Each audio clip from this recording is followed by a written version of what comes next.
Hey guys, you have been asking so many wonderful, thoughtful, intelligent questions about hypnosis that it has actually become necessary for me to film a Q&A video. So thank you so much for your questions and comments. It means a lot. I love answering these questions for you when I can. And so if you have more, then please feel free to leave them in the comments below and I will make another video if that's what happens. Before we get started, I really want to say thank you for all of the comments that you have been leaving on the suggestibility video. I know it has proved to be quite a popular experience. It was a lot of fun for me to do, and I'm just happy that so many other people were as interested in this kind of stuff as I am. So I know from all of your emails and comments and messages how many of you are waiting for the sexual suggestibility video, and it is coming.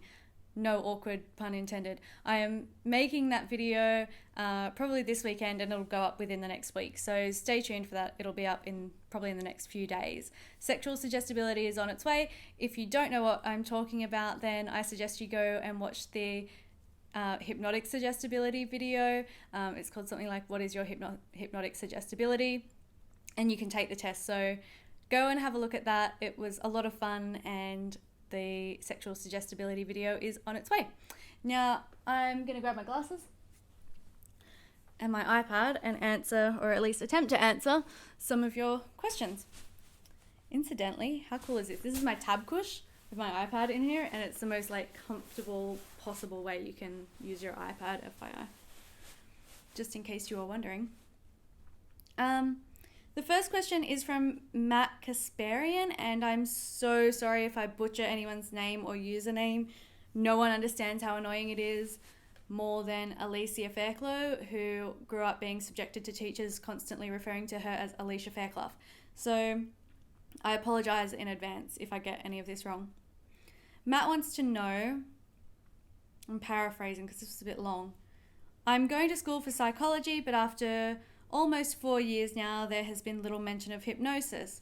Because of how well it has worked for me so far, I'm more interested in how it works. Outside of a character actor's ability to have the unconscious part of their mind coerced by the power of suggestion, I was curious what you believe it to be and why you think it works so well.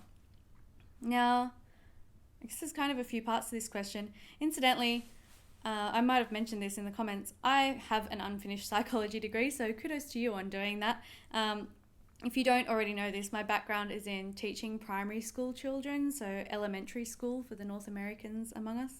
And I knew I did not want to be a school teacher and that I did want to be a hypnotherapist, but I finished those degrees.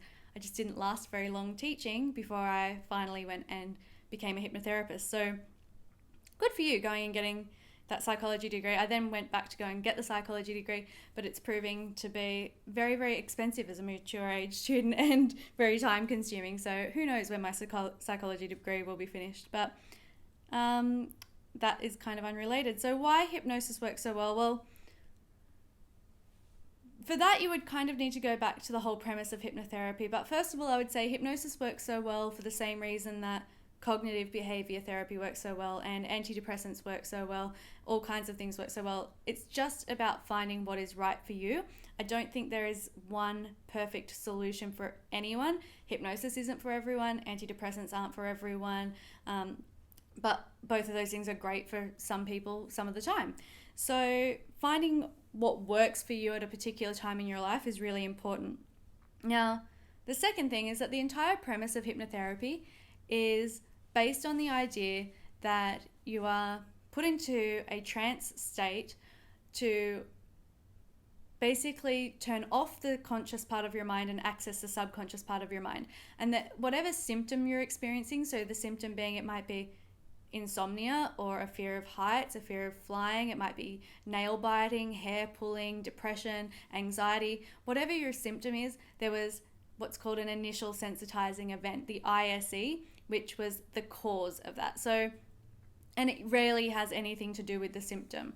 It might, but it doesn't always and doesn't often. So for example, it makes perfect sense if you have a fear of flying and you've been in some sort of incident, a scary incident, I'll get it out eventually, a scary incident involving a plane. But if you have what you would consider an irrational fear of flying, where you have no idea where it comes from, but the idea of being in a plane just terrifies you, then that probably has absolutely nothing to do with planes. Your nail biting really doesn't have anything to do with the delicious taste of your fingernails. So you're using hypnotherapy to go back to that initial sensitizing event, finding what it is through regression therapy or parts therapy. I personally am a huge fan of regression therapy in one-on-one sessions in real life or on Skype with a client, and finding that initial sensitizing event and resolving it, thereby removing the symptoms. So that's the whole idea of hypnotherapy. And then, and that there's more than one way to skin a cat. There are plenty of different ways that you can use hypnosis to do that, but my favorite way is to really dig deep, go back, resolve it. And which kind of leads me to another part. There's a huge misconception about hypnosis that it is a relaxing experience, and yeah, it can be a really, really relaxing experience. And if you're using this channel just to relax, that's fine. But if you're doing therapy one-on-one with a hypnotherapist in their office or on Skype, whatever it is, then it's probably not going to be a relaxing experience unless that was the intention of the session. If clients pay me to relax them, that's fine. But people are paying me to get to the root cause of their symptoms and sort them out. And if you're experiencing anxiety, then it's not a relaxing experience to go back and resolve that, but it's an effective experience. And you're always reassuring the person that they are in a safe space. And they're not going to do it if they don't feel that they're in a safe space. So that is why I think hypnotherapy works so well. I hope I answered that. If you have other questions, then feel free to post them. Matt also asked what my thoughts were on using hypnosis to quit smoking. I have a lot of thoughts on hypnosis to quit smoking. One thing that some of you who have been around for a while might know, that years and years and years ago, I was actually on YouTube, and then I deleted my channel for a few years, actually, before I came back. And there were two reasons for that. The first reason is that YouTube has always been a kind of creepy place for women, and it was creepier back then, back before YouTube and Google encouraged people to use, real names and profiles as their usernames. It was a less pleasant place to be, particularly if you're new to the whole thing, and I didn't really see any benefit to being on there. But more importantly, the other reason that I wasn't on is because I had, to be really dramatic, I had a crisis of faith with hypnosis for a little while there, where this was one of the reasons I signed up for the psychology degree, is because it's so difficult to test hypnosis. And I'm a person who loves science, and I like things that can be known and tested, and hypnosis just isn't one of those things. So it really bothers, well, it doesn't now, but it used to bother me how often I felt like the hypnotherapists, would get lumped in with either alternatives and crazies and lunatics and just people who don't understand science and things like that, because it's not an exact science, and I kind of wanted it to be. So, with experience and research, you just start to take it for what it is. And I look at the results that I see with people in person and with myself when I experience hypnotherapy. I love hypnotherapy. There isn't one thing that works for everyone. So if hypnosis is working for you, then that's fantastic. If cognitive behavior therapy is working for you, then do that. If both of them are working, then do that. If you are using medication and that's working, keep taking it. That's fine. I'm not in the business of trying to tell people what they should and shouldn't do. I just personally use hypnotherapy, and I do it to help people and do no harm. It's not going to hurt anybody to try it. So that's something. So back to the quit smoking. When I say it can't be tested, that's where you need to keep a really, really critical view and a critical mind with I'm playing with my hair a lot, aren't I? I don't know what's going on. With any hypnotherapist who claims their success rate, because they don't know what their success rate is. It's virtually impossible to measure. So when you see a hypnotherapist advertising that they'll have you quit smoking in one session, and they have 97% success rate or something like that, then they're lying, for starters, because I don't think anything has a 97% success rate. And the ability to do it in one session is rare. But you just need to keep a critical view of those kinds of things. Having said that, hypnosis, like all the other things that people have hypnosis for quit smoking, can be really, really useful. And the best studies that there have been with hypnosis seem to have concluded that hypnosis to quit smoking has about the same success rate as other methods, such as going cold turkey, taking nicotine patches, and those kinds of things. So if you've tried the nicotine patches and you want to try hypnosis and that's what works for you, then go nuts. But no one has a 99% success rate with that. I also, when I see clients to quit smoking, I mean, there are lots of ways to do it. I used to do it over 5 sessions. I don't agree with 1 session. I think there are some people, and I've seen some people quit smoking with 1 session. Some of my clients have walked in and said, I don't need a cigarette again after our first sort of 90 minutes, and they feel like they're done. And I still, when I can convince them to come back, ask them that they finish off and do the remaining 4 sessions. And often a week or so, or a few days even after they leave, even the ones that were completely convinced, I was grateful for that follow-up. And I found that with the 5 sessions, it was just, in my personal experience, people were having much more success. So, you can't resolve many things in 1 session. I wouldn't expect you to resolve an addiction like that in 1 session. I'll do another one from Matt, seeing as though we're on a roll. Sorry, my camera just stopped recording and that's really annoying. So another question, Matt asks, what made you interested in hypnosis? Interesting story is that my high school, when I was in grade 11, so when I was 16, hired a hypnotherapist for the senior students, and his name was Roger Johnson. I've been in touch with him since I became a hypnotherapist.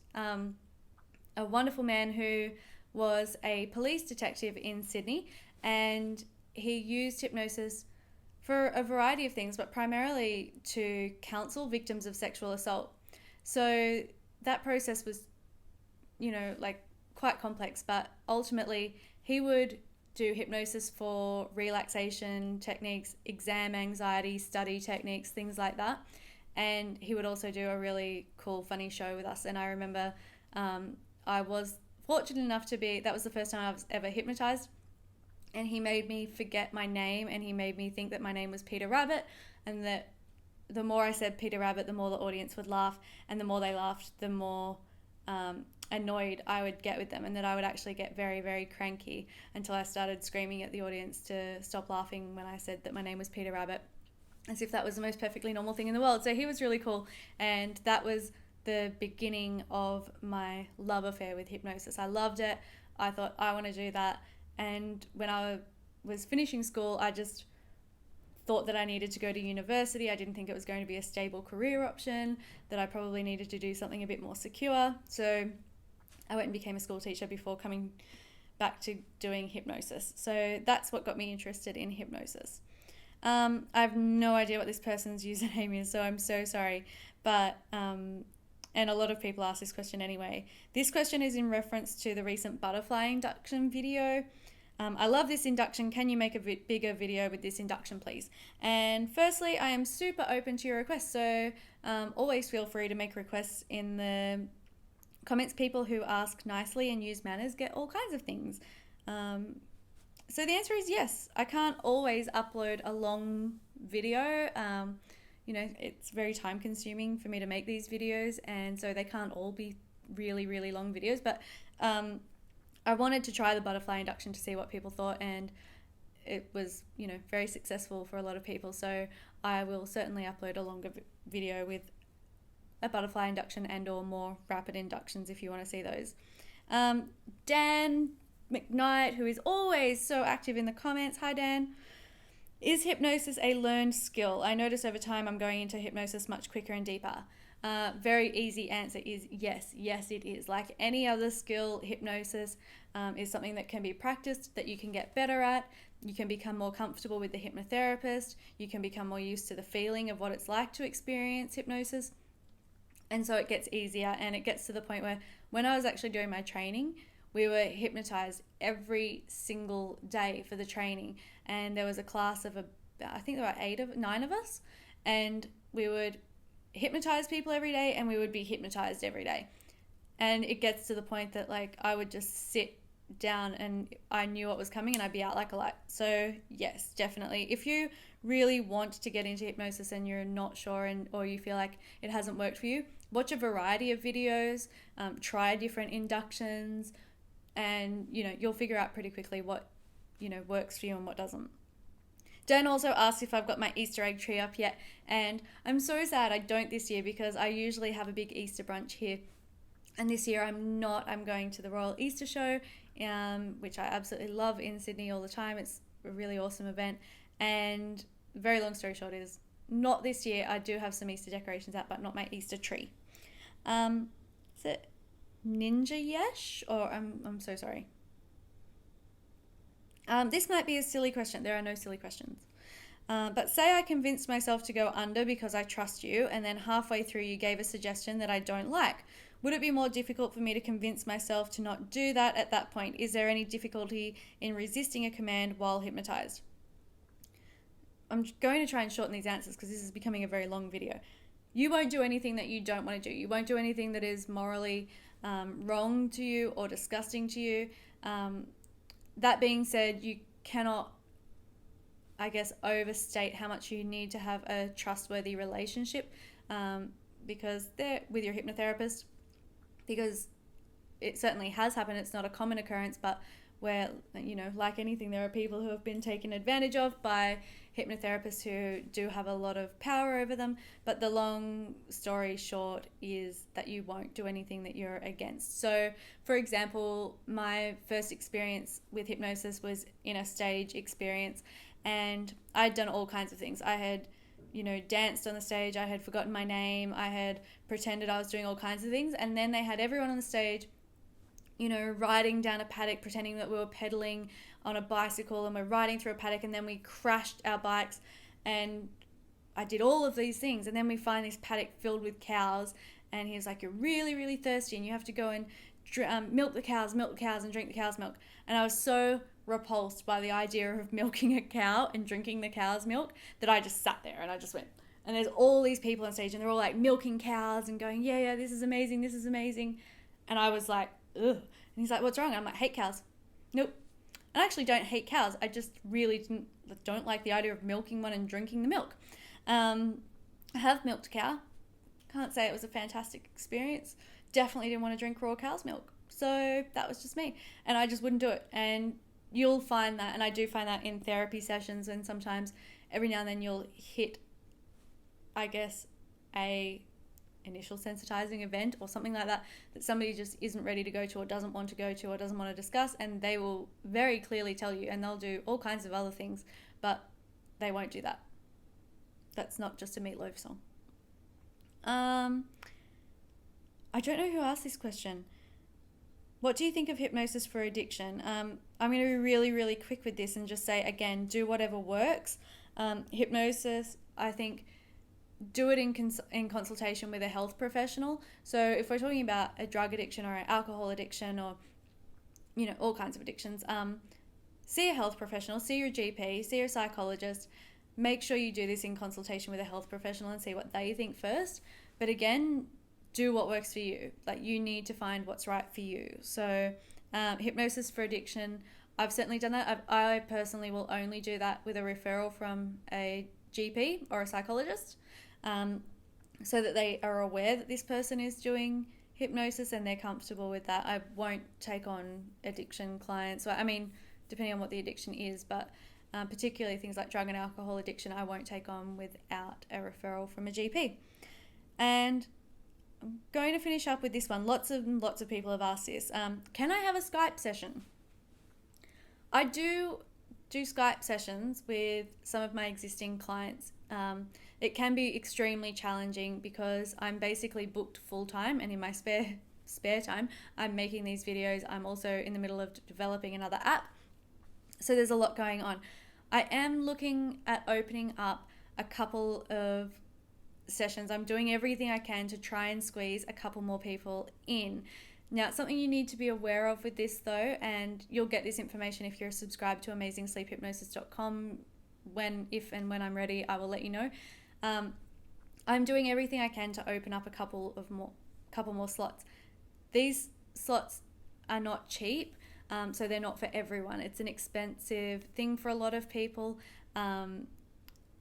It's something that I'm really, really limited in because I'm not only because I'm already booked, but I'm in Australia. So time zone wise, I don't meet up with a lot of you who watch these videos and request these sessions. I do match up with some of you, and some of you are quite happy to work around that, and I do what I can. But so at the moment, it's completely booked out. I am looking at trying to open up a couple of more spaces that will be extremely limited, and I totally understand that it's not for everyone. Not everyone can afford hypnosis in person. There will always be free content on Skype. Free content on YouTube, and I also have my app. And just to give you a heads up, it's very, very early days yet, but I am working on another app. So my first app, I understand it's a really big app. It's the complete amazing sleep hypnosis program. It's very large to download, I know that, and I know that it's not necessarily affordable for absolutely everyone. It does come in 3 packages, so have a look at that and see what you think. But the app only comes in the largest package, and that gives videos and MP3s and whatnot.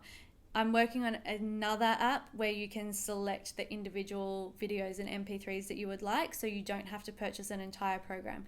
The reason I did that was because Amazing Sleep Hypnosis, I wanted to release a complete hypnosis for sleep program because it's what I'm all about, and I really wanted people to understand that is as close to hypnotherapy as you can possibly get without seeing me on Skype or in person.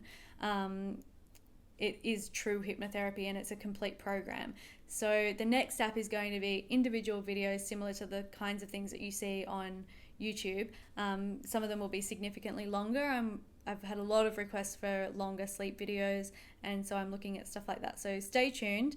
But yeah, Skype is really, really limited, and if you're subscribed, I'll let you know if anything opens up, and stay tuned because I'm working really hard on that. Okay, so I think this video is long enough, and I know there are more questions that I could get to.